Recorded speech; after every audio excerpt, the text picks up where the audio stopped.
महाभारत के महासमर में भाइयों के हाथों भाइयों का वध हुआ। पौत्र के हाथों पितामह की हत्या हुई। रिश्तों की मर्यादा को खून से सींचने वाला महायुद्ध था महाभारत। कुरुक्षेत्र के मैदान में इस भीषण युद्ध में एक साथ कई पीढ़ियां खत्म हो गई, परिवार खत्म हो गए, खानदानों का नामो निशान मिट गया। पर क्या आप जानते हैं कि महाभारत के सबसे वयोवृद्ध यानी कि सबसे बूढ़े योद्धा कौन थे? अगर आपका जवाब है पितामह भीष्म, तो आप बिल्कुल गलत हैं। इस महायुद्ध में पितामह भीष्म के ताऊ जी यानी उनके बड़े चाचा भी शामिल थे। महाभारत के सबसे बुजुर्ग योद्धा जो पांडवों और कौरवों के भी परदादा थे। लेकिन जब युद्ध के मैदान में उतरे तो बड़े बड़े योद्धाओं को नाको चने चबवा दिए। उनकी गिनती भीष्म, द्रोण, कृपाचार्य के साथ कौरव पक्ष के महारथी योद्धाओं में होती थी। चाहते तो वो भी यही थे कि इस युद्ध की नौबत ही ना आए। उनका खुद का जीवन राजगद्दी त्याग कर भाई को सौंप देने की कहानी थी। लेकिन उनके जीवन काल में उसी राजगद्दी की वजह से उनके सारे वंश का नाश हो गया। कौन था ये दुर्भाग्यशाली वयोवृद्ध बुजुर्ग योद्धा? महाभारत में कुरु परिवार के सबसे बड़े सदस्य और भीष्म के पिता शांतनु के बड़े भाई बाहलिक की इतनी कम चर्चा क्यों होती है? इस पर आश्चर्य होता है। जबकि महाभारत युद्ध में न तो उनकी भूमिका कम महत्वपूर्ण थी, न उनका शौर्य किसी से कम था और न ही उनका दुख। जिस हस्तिनापुर की गद्दी के लिए इतना भीषण संग्राम हुआ, वो इन्हीं बाहलिक की ठुकराई हुई थी। उस वक्त एक भाई ने दूसरे भाई को खुशी से राजगद्दी सौंप दी थी और ठीक उसी वंश में 3 पीढ़ियों बाद महाभारत का युद्ध छिड़ा, वो भी गद्दी के लिए। महाभारत के हर महत्वपूर्ण अवसर पर मौजूद बाहलिक की कहानी ज्यादातर लोगों को पता ही नहीं है। तो इस भाग में हम महाभारत के सबसे बुजुर्ग योद्धा बाहलिक की कहानी जानेंगे। बाहलिक का जन्म हस्तिनापुर के राजा प्रतीप और उनकी पत्नी सुनंदा के दूसरे बेटे के तौर पर हुआ था। बाहलिक के बड़े भाई देवापी और छोटे भाई शांतनु थे। अपने पुत्रों के बड़े होने पर राजा प्रतीप धर्म, कर्म और तपस्या में लीन रहने लगे। उन्होंने बड़े बेटे देवापी को राजगद्दी सौंपी। देवापी ने बाहलिक को बहालिका प्रदेश सौंप दिया, जो उन्हें युद्ध में जीतकर प्राप्त हुआ था। यह बाहलिक प्रदेश हिंदू कुश के उत्तर में स्थित था। आज ये इलाका अफगानिस्तान और थोड़ा हिस्सा तजाकिस्तान में भी पड़ता है। बाहलिक के नाम पर ही इस प्रदेश का नाम बहलिका रखा गया।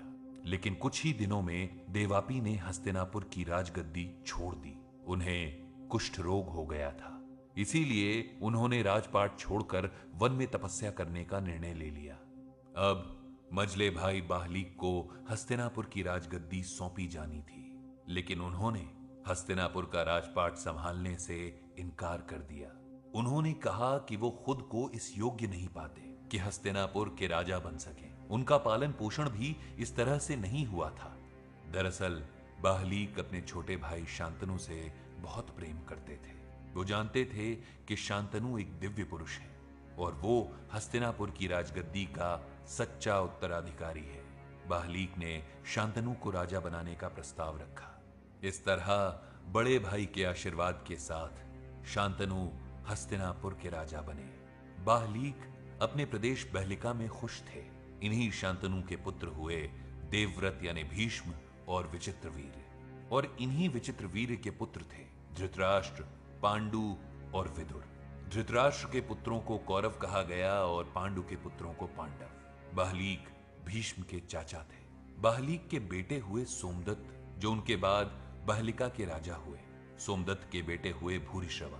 गुरु द्रोणाचार्य से शिक्षा प्राप्त कर लौटे कुरुपुत्रों ने रंगभूमि में जब अपने जौहर का प्रदर्शन किया तो खानदान के सबसे बुजुर्ग होने के नाते बाहलिक भी इस कार्यक्रम में पहुंचे। युधिष्ठिर के राजा बनने के बाद जब राजसूय यज्ञ करने के लिए वो बहलिका प्रदेश पहुंचे तो नकुल ने परदादा बाहलिक से युधिष्ठिर की अधीनता स्वीकार करने का आग्रह किया।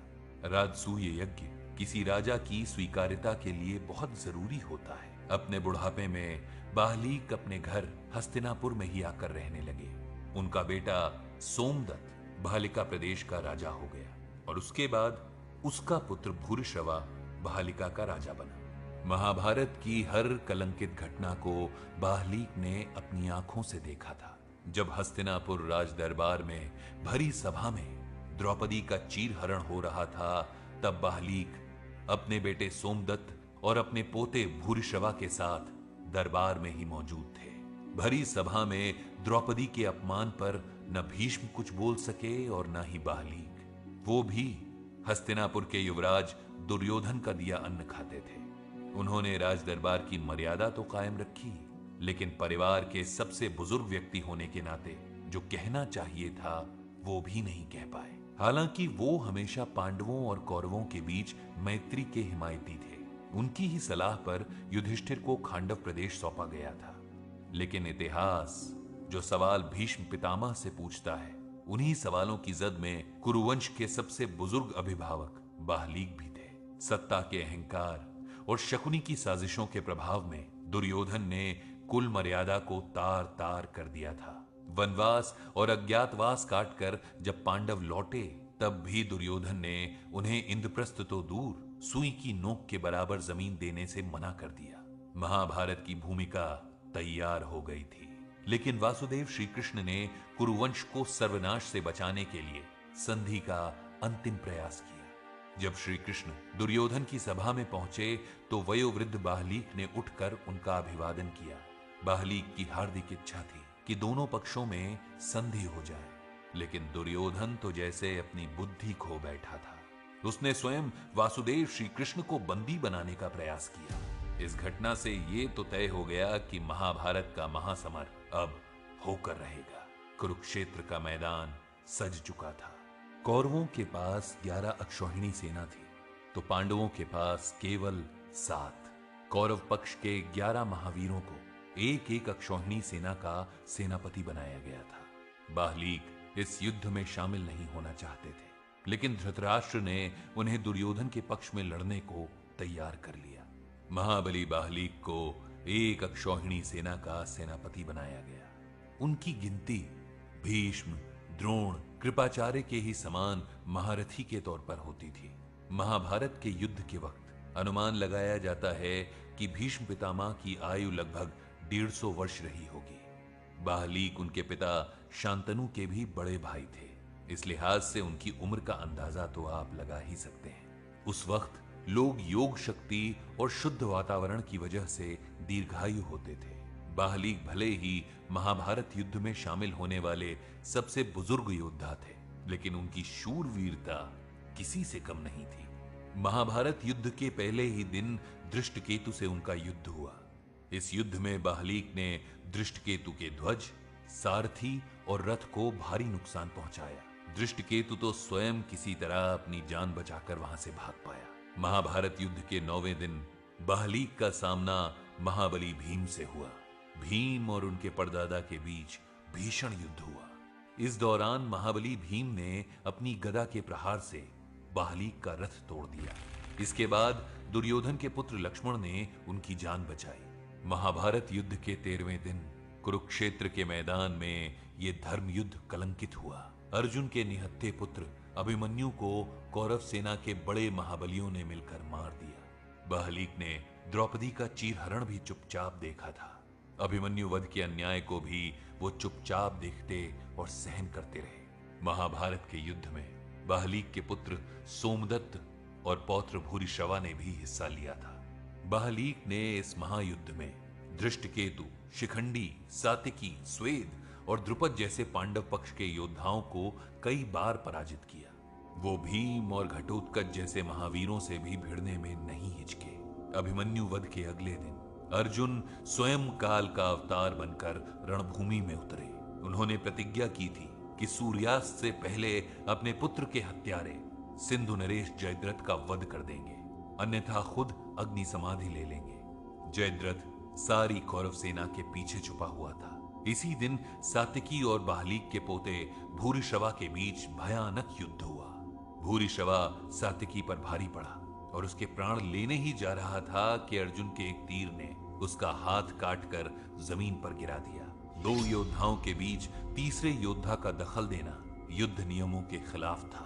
भूरिश्रवा अर्जुन के इस व्यवहार से बेहद दुखी हुआ और रथ से नीचे उतरकर युद्ध भूमि में ही आमरण अनशन पर बैठ गया। बाहलीक का पोता कुरुक्षेत्र की रणभूमि पर धरना दे रहा था।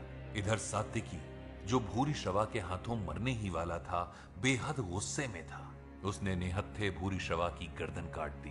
अपने पोते की हत्या की खबर सुनकर बाहलीक और उनके बेटे सोमदत्त के क्रोध की सीमा न रही। सात्विकी के वध के इरादे से दोनों रणभूमि में आए। इसी बीच सात्विकी से सोमदत्त का सामना हुआ। सात्विकी के साथ उस समय महाबली भीम भी थे। ये महाभारत युद्ध का 14वां दिन था। दिन ढलते ढलते अर्जुन ने जयद्रथ का वध कर दिया, लेकिन इस दिन सूर्यास्त के बाद भी युद्ध समाप्त नहीं हुआ। दुर्योधन के तानों से क्रोधित होकर प्रधान सेनापति द्रोणाचार्य ने वचन लिया कि पांडवों का वध किए बिना वो कवच नहीं उतारेंगे। रात्रि के समय ही बाहलीक का पुत्र सोमदत्त सात्विकी और भीम से युद्ध में हार गया। सोमदत्त का वध भीम और सात्विकी ने मिलकर कर दिया। बाहलीक ने एक ही दिन में अपने पोते और बेटे का वध देखा और ये देखते ही उन्होंने भयंकर रूप धारण कर लिया। भीम और सात्विकी के सामने अब महाभारत युद्ध का सबसे बुजुर्ग योद्धा था।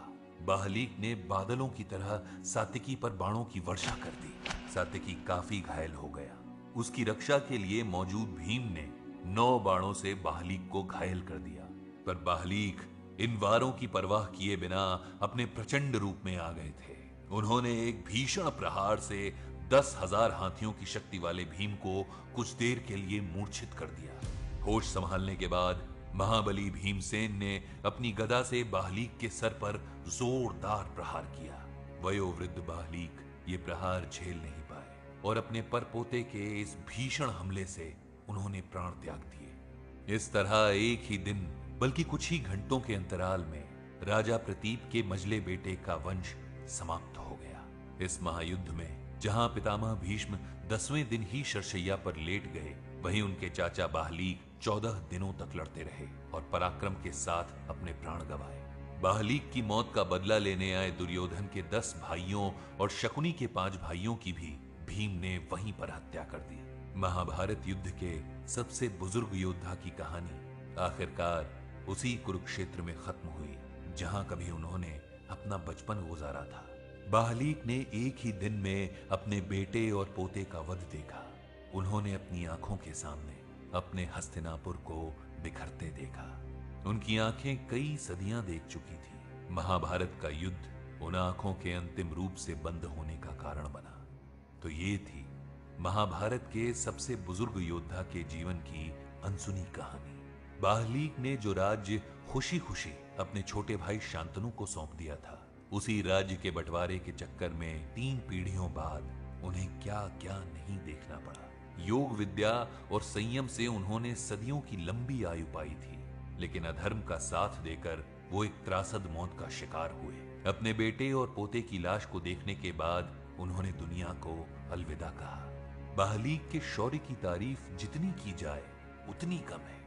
जिस उम्र में लोग तीर्थ घूमने जाते हैं, उस वक्त वो युद्ध के मैदान में एक शूरवीर योद्धा की तरह लड़ रहे थे, लेकिन बाहलीक की चुप्पी ही उनकी मौत का कारण बनी।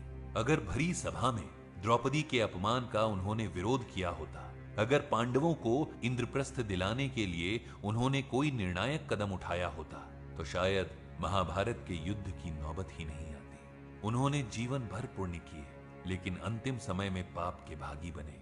देखा जाए तो पाप सिर्फ गलत काम करना नहीं, बल्कि उसको देखकर चुप रह जाना भी है। बाहलीक की चुप्पी ही उनका अपराध थी। दुर्योधन ने अपने परिवार की कई पीढ़ियां अपनी सनक में खत्म करवा दी।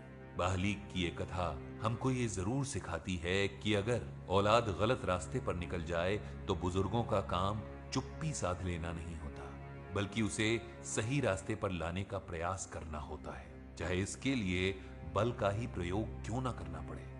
तो ये थी महाभारत के सबसे वयोवृद्ध योद्धा बाहलीक की कहानी।